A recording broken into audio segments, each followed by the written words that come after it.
प्रभु जीशुख्रीष्टଙ୍କ बहुमूल्य नाम आपण समस्त को आउ गोटे नूतन प्रसंग पुनर्बार मु स्वागत करे। प्रिय प्रभु लोक माने वास्तव में आंभ मान परमेश्वर केते महान अटंती। प्रतिदिन से आंभ मानकर जत्न नौछंती। विपद आपदरु सुरक्षा दे आम समस्त को से जीवित मानक मध्यरे रखी अछंती एवं सबु समय रे ताहांक वाक्य द्वारा आंभ मानकु शिक्षा चेतना परामर्श देवा सहित ताहांकर से गौरवमय आगमन निमंते आंभ मानकु से प्रस्तुत करुअछंती। सेतिपाई प्रभुंकु मो हृदय सहित धन्यवाद देउछि। प्रिय भाई भणी माने सबु दिन भली आज मध्य परमेश्वरଙ୍କ वाक्य ठारू आउ गोटे नूतन प्रसंग छोट प्रसंग आपण मानक निकटरे अल्प समय मु रखिबा पाई चाहे। आज जो प्रसंगटी आपण मानक मध्यरे मु रखिबा पाई चाहे सेही प्रसंगर शीर्षक हला बाप्तिस्म नेबा पाई विलंब कले कौन हुए। आज प्रसंग हला बाप्तिस्म नेबा पाई विलंब कले कौन हुए। एही प्रसंगरे प्रभुंक वाक्यरु किछि कथा कही आपण मानकु मो अल्प समय उत्साहित करिबा पाई चाहे। प्रिय प्रभुंक लोक माने आमे ख्रीष्ट विश्वासी भावरे अनेक विषय रे आमे जाग्रत अटु सचेतन अटु एवं ज्ञानवान अटु। जदि आमे विलंबरे प्रतिदिन भजन करू ताहेले कौन हुए यह आमे अवगत अटु, यह आमे जानू। जदि आमे विलंबरे प्रतिदिन आमे उठू किंबा विलंबरे आमे प्रतिदिन शयन करू ताहेले आम पाई कौन हुए यह मध्य आमे जानू।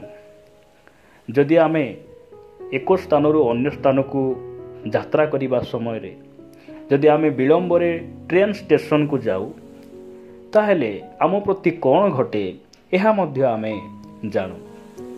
मात्र आज ख्रिस्टियन समाज रे अनेक भाई भणी माने अछंती से माने बाप्तिस्म नेबा निमंते आगो को आसंती नाही। से माने विलंब करंती आउ बाप्तिस्म नेबा निमंते विलंब कले कौन हुए यह अनेक भाई भणी माने जानती नाही। सेमानकर अवगत निमंते सेमानक आत्मिक जीवन रो जागृति निमंते आज मु एही प्रसंग रे प्रभुंक वाक्यरु किछि कथा कहिबा पई चाहे। आसंतु आमे वाक्यरु गोटे पद पढ़ी आमे आगु को बढ़िबा। आपण माने मो सहित एब्री पुस्तक 10 अध्याय को आसीबे। एब्री पुस्तक 10 अध्याय 37 पदरे प्रकार लिखा जाए, कारण आउ अत्यल्प समय मात्र जहाँ को आगमन करिवार अछि से आगमन करिवे और विलंब करिवे नाही। प्रभुंक नामर गौरव हो। एई स्थान रे आमे देखु जे प्रभु जीशु ख्रीष्ट ताहांकर आगमन यथाशीघ्र हेबा पई जाउछि। आमे आमर कर्तव्य को विलंब करि पारू, आमर कार्य क्षेत्र रे आमे अविश्वस्त होई पारू, आमे अवहेला करि पारू, किंतु ताहांकर लिखित वाक्य प्रति परमेश्वर से करिथिबा सेही प्रतिज्ञा प्रति से केबे मध्य विलंब करिवे नाही। से शीघ्र आगमन करिवे। से केउ मानक पय आगमन करिवे जेउ माने प्रभु जीशु ख्रीष्टंकर सेही संपूर्ण महान आज्ञा को निज जीवन रे पूर्ण करि अछंती सेमानक निमंते से आगमन करिवे। प्रिय भाई भणी माने बाप्तिस्म कहिले कौन आपण माने जानती कि बाप्तिस्म कहिले प्रभु जीशु ख्रीष्टंकर एक आज्ञा अटे। प्रभु जीशु ख्रीष्ट स्वयं निजे कहिले जे तुमे पिता पुत्र पवित्र आत्मा नाम रे समस्त जातिर लोक मान को तुमे बाप्तिस्म दियो। आउ एही बाप्तिस्म होची परमेश्वरंकर आज्ञा अटे। आउ परमेश्वर ताहांकर पुत्रं को एतिपाई पुनर्बार एही जगत रे से पठाउछंती जेउ माने ताहांकर आज्ञा को पालन करि अछंती। जदि आपण माने जोहन लिखित सुसमाचार 3 अध्याय 5 पदरे पढ़िबे प्रभु जीशु ख्रीष्ट निकोदेम को से कहउछंती जल रे आउ आत्मा रे जन्म न हेले तुमे ईश्वरंक राज्य रे प्रवेश करि परिबो नै। सेति पाई बाप्तिस्म आमको निहाती आवश्यक रही एवं बाप्तिस्म नेबा निमंते जड़े विश्वासी विलंब करने उचित नुहे। ଯଦି ଆମେ ବିଳମ୍ବ କରୁ ତାହେଲେ କ'ଣ ହୁଏ? ମୁଁ ଆପଣମାନଙ୍କୁ ଦୁଇଟି ବିଷୟ କହିବା ପାଇଁ ଚାହେଁ। ପ୍ରଥମ ବିଷୟ ହେଲା, ଆମ୍ଭମାନଙ୍କର ମୃତ୍ୟୁ କେବେ ହେବ ଆମେ ଜାଣିନାହୁଁ। ଯଦି ଆମ୍ଭମାନଙ୍କର ମୃତ୍ୟୁ ବାପ୍ତିସ୍ମ ନ ନେଉଣୁ ଆମମାନଙ୍କର ମୃତ୍ୟୁ ହୋଇଯାଏ, ପ୍ରିୟ ଭାଇ ଭଉଣୀମାନେ, ଆମେ ସେହି ସ୍ୱର୍ଗ ରାଜ୍ୟରୁ ଯେଉଁ ପରମେଶ୍ୱର ତାହାଙ୍କର ଲୋକମାନଙ୍କ ନିମନ୍ତେ ଆପଣ ରାଜ୍ୟ ପ୍ରସ୍ତୁତ କରିଅଛନ୍ତି, ସେହି ରାଜ୍ୟରେ ବାପ୍ତିସ୍ମ ନେଇନଥିବା ଲୋକମାନଙ୍କ ନିମନ୍ତେ ସେହି ରାଜ୍ୟରେ ପ୍ରବେଶ କରିବା ନିଶ୍ଚିତ ଅଟେ। ସେଥିପାଇଁ ଆମର ମୃତ୍ୟୁ କେତେବେଳେ ହେବ ଆମକୁ ଜଣା ନାହିଁ। ଆମର ମୃତ୍ୟୁ ପୂର୍ବରୁ ଆମେ ଯୀଶୁଙ୍କ ନିକଟରେ ଆମେ ବିଶ୍ୱାସ କରିବାର ଆବଶ୍ୟକ ରହିଛି। ଆମର ମୃତ୍ୟୁ ପୂର୍ବରୁ ଆମେ ମନ ପରିବର୍ତ୍ତନ କରିବା ଆବଶ୍ୟକ ରହିଛି ଏବଂ ଆମର ମୃତ୍ୟୁ ପୂର୍ବରୁ ଶୀଘ୍ର ଆମେ ବାପ୍ତିଜିତ ହେବାର ଆବଶ୍ୟକ ରହିଛି। ଏହା ପ୍ରଥମ ବିଷୟ। ଦ୍ୱିତୀୟ ବିଷୟ ହେଲା, ପ୍ରଭୁ ଯୀଶୁଖ୍ରୀଷ୍ଟଙ୍କର ଆଗମନ କେବେ ହେବ ଆମକୁ ଜଣା ନାହିଁ। କାରଣ ପ୍ରଭୁ ଯୀଶୁଖ୍ରୀଷ୍ଟ କହିଲେ, ମନୁଷ୍ୟ ପୁତ୍ର ଅଧରାତ୍ରିରେ ଆସିବେ କିମ୍ବା ସନ୍ଧ୍ୟାବେଳେ ଆସିବେ କିମ୍ବା ସକାଳେ ଆସିବେ, ତାହା ତୁମେମାନେ ଜାଣ ନାହିଁ। କିନ୍ତୁ ଗୋଟେ ବିଷୟ ମୁଁ ତୁମମାନଙ୍କୁ କହୁଛି, ତୁମେ ଜାଗ୍ରତ ରୁହ। ଜାଗ୍ରତ ରହିବାର ଅର୍ଥ କ'ଣ? ଆମେ ମନ ଫେରଣ କରି, ଅନୁତାପ କରି, ମନ ପରିବର୍ତ୍ତନ କରି ଆମେ ଯଥାଶୀଘ୍ର ବାପ୍ତିଜିତ ହୋଇ ଆମେ ନିଜକୁ ଆମେ ପ୍ରସ୍ତୁତ କରିବା ଆବଶ୍ୟକ ରହିଛି। ଏହା ବାକ୍ୟ କହେ, ଯଦି ଆମେ ବାପ୍ତିସ୍ମ ନେବା ନିମନ୍ତେ ବିଳମ୍ବ କରିବା ତାହେଲେ ଆମେ ସ୍ୱର୍ଗ ରାଜ୍ୟରୁ ଆମେ ବଞ୍ଚିତ ହେବାର ଚାନ୍ସ ରହିଛି, ସମ୍ଭାବନା ରହିଛି। ସେଥିପାଇଁ ମୃତ୍ୟୁ ପୂର୍ବରୁ ଆମକୁ ବାପ୍ତିଜିତ ହେବାର ଆବଶ୍ୟକ ରହିଛି। ତାହାଙ୍କର ଆଗମନ ପୂର୍ବରୁ ଆମେ ବାପ୍ତିସ୍ମ ନେବା ସହିତ ଆମେ ଜାଗ୍ରତ ହେବା ଆବଶ୍ୟକ ରହିଛି। ଯଦି ଆପଣ ପାଉଲଙ୍କ ଜୀବନରେ ଦେଖିବେ, ଯେଉଁ ସମୟରେ ସେ ଖ୍ରୀଷ୍ଟିଆନ ଲୋକମାନଙ୍କୁ ନିନ୍ଦା ତାଳନା କରୁଥିଲେ, ସେ ମଣ୍ଡଳୀକୁ ସେ ବିଭିନ୍ନ ଅଶାନ୍ତି କରୁଥିଲେ, ଖ୍ରୀଷ୍ଟିଆନ ଲୋକମାନଙ୍କୁ ସେ ଧରି ପ୍ରହାର କରୁଥିଲେ, କାରାଗାରରେ ସେ ନେଇ ବନ୍ଦୀ ଅବସ୍ଥାରେ ରଖୁଥିଲେ। ଏହିପରି ସମୟରେ ପ୍ରଭୁ ଯୀଶୁଖ୍ରୀଷ୍ଟ ତାହାଙ୍କୁ ଦାମାସ୍କସ୍ ପଥରେ ତାଙ୍କୁ ଦର୍ଶନ ଦେଲେ, କଥା ହେଲେ। ତାପରେ ସେହି ପାଉଲଙ୍କୁ ଯେତେବେଳେ ଜେରୁସାଲେମ ମନ୍ଦିରରେ ଗିରଫ କରାଯାଉଛି, ସେହି ସମୟରେ ସେ ନିଜେ ସାକ୍ଷ୍ୟ ଦେଇ ସେ କ'ଣ କହୁଅଛନ୍ତି ଆପଣ ଦେଖିବେ। ପ୍ରେରିତ ପୁସ୍ତକ 22 ଅଧ୍ୟାୟ 16 ପଦରେ ଲେଖାଯାଏ, ଆଉ ଏବେ ତୁମେ କାହିଁକି ବିଳମ୍ବ କରୁଅଛ? ଉଠ, ବାପ୍ତିଜିତ ହୁଅ, ପୁଣି ତାହାଙ୍କ ନାମରେ ପ୍ରାର୍ଥନା କରି ଆପଣା ପାପ ସବୁ ଧୋଇ ପକାଅ। ଲେଖାଯାଉଛି, ତୁମେ କାହିଁକି ବିଳମ୍ବ କରୁଅଛ? ଏହି କଥା ସାଧୁ ପାଉଲ ଦର୍ଶନ ମାଧ୍ୟମରେ ସେ ଶୁଣିଲେ। ପରମେଶ୍ୱର ତାହାଙ୍କୁ ଦର୍ଶନ ଦେଇ ଏହି କଥା ଯେଉଁ ସମୟରେ ସାଧୁ ପାଉଲଙ୍କୁ କହିଲେ, ସେହି ସମୟରେ ସେ ଆଗକୁ ଯାଇ କ'ଣ କହୁଅଛନ୍ତି? ଯଦି ଆପଣ ସେଇ 26 ଅଧ୍ୟାୟ 19 ପଦରେ ପଢ଼ିବେ, ଅତଏବ ହେ ରାଜନ ଆଗ୍ରିପା, ଆତ୍ମପକ୍ଷ ସମର୍ଥନ ଯେଉଁ ସମୟରେ ସେ କରୁଛନ୍ତି, ତାହାଙ୍କର ପୂର୍ବ ଜୀବନର ସେହି ସାକ୍ଷ୍ୟ ଗୁଡ଼ିକୁ ସେ ସମୟରେ ପ୍ରକାଶ କରୁଛନ୍ତି। ସେହି ସମୟରେ ସେ କହୁଛନ୍ତି ଆଗ୍ରିପାଙ୍କୁ, ହେ ରାଜନ ଆଗ୍ରିପା, ମୁଁ ସେହି ସ୍ୱର୍ଗୀୟ ଦର୍ଶନର ଅବାଧ୍ୟ ହେଲି ନାହିଁ।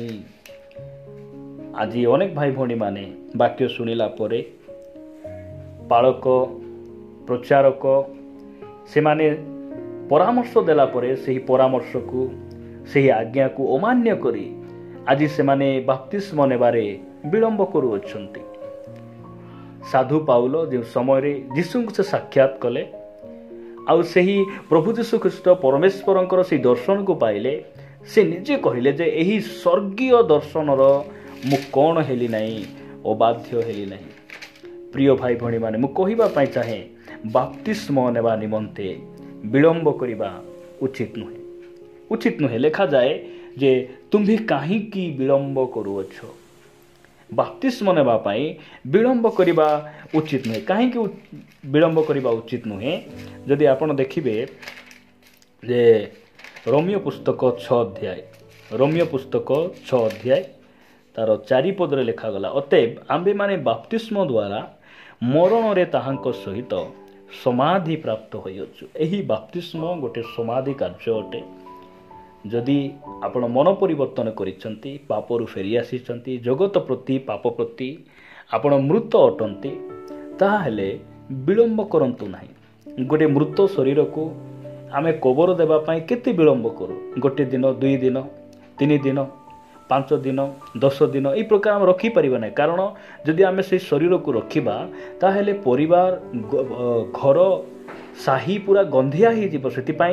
आम परिवर्तन होता जड़े विश्वासी भाव में आमको बपतिस्म नेबा निमंते विलंब करने उचित नुहे।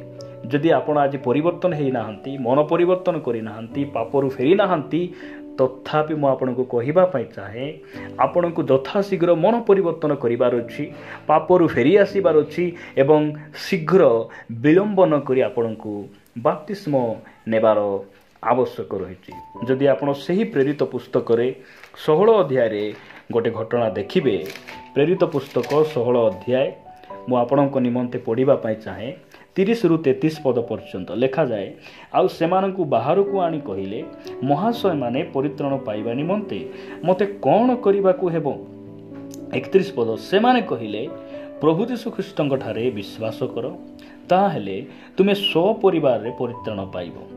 32 पद, परे सेमाने तांकु और तांको गृह रे थिबा समस्तंकु ईश्वरଙ୍କ वाक्य कहिले, आउ से सेमानंकु रात्रिर सेही घड़ी रे घेनी जाई सेमानंको प्रहारर क्षत सबु धोईदेले। पुणी से और तांकर समस्ते सेही क्षणी बाप्तिजित हेले। जो समय रे एही कारारक्षकଙ୍କ परिवार कारागार रे जो लोक चाकरी करुछि, एही कारारक्षकଙ୍କ परिवार जो समय रे प्रभुଙ୍କର वाक्य शुणुचंती, एही कारारक्षक निजे मध्य तांकर परिवार केतेबेले बाप्तिजित होउचंती मध्य रात्र रे एही रात्रि समय रे से माने कोन करूचंती बाप्तिजित होउचंती। कारण विश्वास कला क्षणी मन परिवर्तन कला क्षणी एमाने कोन होउचंती सो परिवार रात्रि रे से माने बाप्तिजित होउचंती। एमाने विलंब करू नाहंती। प्रिय भाई भणी माने मु कहिबा पई चाहे एही रात्रि रे आपण बाप्तिस्म नेबा कथा।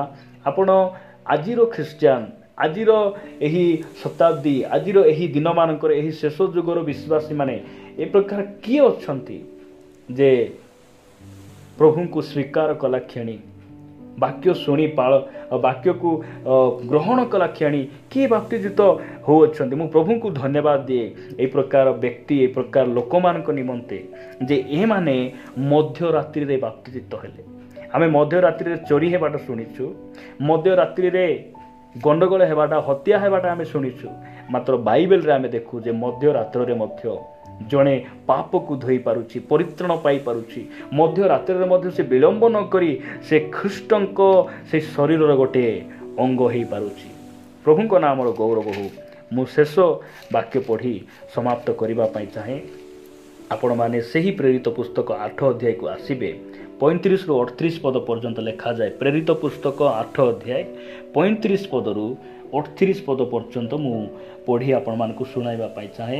लेखा जाए, सेथिरे फिलिप मुख फिटाई शास्त्रर एही वाक्यरू आरंभ करी तांको निकटरे यीशुंको सुसमाचार प्रचार कले। आ सेमाने पथरे जाऊ जाऊ कौनसी गोटिए जलाशय निकटरे उपस्थित हेले। सेथिरे नपुसक कहिले, एठारे तो जल अछि, मोहर बाप्तिजित हेबा निमंते कौन बाधा अछि? फिलिप कहिले, आपण समस्त अंतकरण सहित जदि विश्वास करती ताहेले होई पारे। सेतिरे से उत्तर देले, यीशु ख्रीष्ट जे ईश्वरଙ୍କ पुत्र ଏହା ମୁଁ विश्वास କରୁଅଛି। पुणी से रथ ठिया करने आज्ञा देले। आ फिलिप और नपुसक उभय जल भितर को ओह्लई गले। आ फिलिप तांको बाप्तिस्म देले। प्रभुଙ୍କ नामर गौरव हो। रास्ता रे जाउछंती से माने नपुसक से जेरुसलम मंदिर को पूजा करिया पई जो वाहन रे से बसी जाइथिले, सेही वाहन रे से माने बसी प्रभुଙ୍କର वाक्य उभय दुई जन ध्यान करू करू नपुसक कहिले जे एही जो रास्ता साइड जो जल अछि एठी मु बाप्तिस्म नेबी। से बाप्तिस्म नेबा पई नुआ वर्ष आसु, डिसेम्बर 25 आसु, आउ गोटे भोजी करिबा, प्रोग्राम गोटे करिबा, एही प्रकार कथा से कहले नाही। मु एई जो जल दुसुची एही जल रे मु बाप्तिस्म नेबी, बाधा कौन अछि, किछि असुविधा नाही। एई कथा कहिला खेणी से माने रथ को ठिया कले, तांकर वाहन को ठिया करी सेही रास्ता साइड रे जो जल थिला सेही जल रे नपुसक को फिलिप बाप्तिस्म देले। से माने विलंब कले नाही, कारण बाप्तिस्मर मूल्य ପରମେଶ୍ୱରଙ୍କର ବାକ୍ୟର ସେ ସତ୍ୟତାକୁ ସେମାନେ ବୁଝିଲେ। ପ୍ରଭୁଙ୍କ ନାମର ଗୌରବ ହଉ। ଆପଣ ଯେ ବି ହୁଅନ୍ତୁ ନା କାହିଁକି, ମୁଁ ଆପଣଙ୍କୁ କହିବା ପାଇଁ ଚାହେଁ, ଆପଣ ପାପ ଛାଡ଼ି ନାହାନ୍ତି। ଆପଣ ମନ ପରିବର୍ତ୍ତନ କରି ଫେରି ଆସନ୍ତୁ, ଆଉ ଯଥାଶୀଘ୍ର ଆପଣଙ୍କୁ ବାପ୍ତିଜିତ ହେବା ପାଇଁ ପଡ଼ିବ। କାରଣ ଆମେ କେତେବେଳେ ଆମର ମୃତ୍ୟୁ ହେବ ଜଣା ନାହିଁ। ଯଦି ବାପ୍ତିସ୍ମ ନ ନେଉଣୁ, ବାପ୍ତିସ୍ମ ଗ୍ରହଣ ନ କରୁଣୁ, ଯଦି ଆମର ମୃତ୍ୟୁ ହେଇଯାଏ, ଆମେ ସ୍ୱର୍ଗରୁ ବଞ୍ଚିତ ହେବୁ। ଯଦି ବାପ୍ତିସ୍ମ ନ ନେଉଣୁ, ପ୍ରଭୁଙ୍କର ଆଗମନ ହେବ ପ୍ରିୟ ଭାଇ ଭଉଣୀମାନେ, ଆମେ ତାହାଙ୍କର ଆଗମନରେ ଉଠାଯିବା ନିମନ୍ତେ ବଞ୍ଚିତ ହେବାର ସମ୍ଭାବନା ରହିଛି। ସେଥିପାଇଁ ଆମେ ନିଜକୁ ପ୍ରସ୍ତୁତ କରିବା। ପ୍ରଭୁ ଆମକୁ ଅନୁଗ୍ରହ କରନ୍ତୁ। ଯେଉଁମାନେ ଆଜି ଯାଏଁ ଆମେ ପାପରୁ ଫେରିନାହୁଁ, ମନ୍ଦରୁ ଫେରିନାହୁଁ, ଆମେ ବାକ୍ୟ ଶୁଣିଲା ପରେ ଅନେକ ସମୟରେ ଅବାଧ୍ୟ ଯଦି ହେଇଛୁ, ପ୍ରଭୁ ଆମକୁ ଅନୁଗ୍ରହ କରନ୍ତୁ। ଆମ ସମସ୍ତଙ୍କୁ ସେ ତାହାଙ୍କର ଆଗମନ ନିମନ୍ତେ ପ୍ରସ୍ତୁତ କରନ୍ତୁ। ପ୍ରଭୁ ଏ ବାକ୍ୟ ଦେଇ ଆମ ସମସ୍ତଙ୍କୁ ପ୍ରଚୁର ଭାବରେ ଆଶୀର୍ବାଦ କରନ୍ତୁ।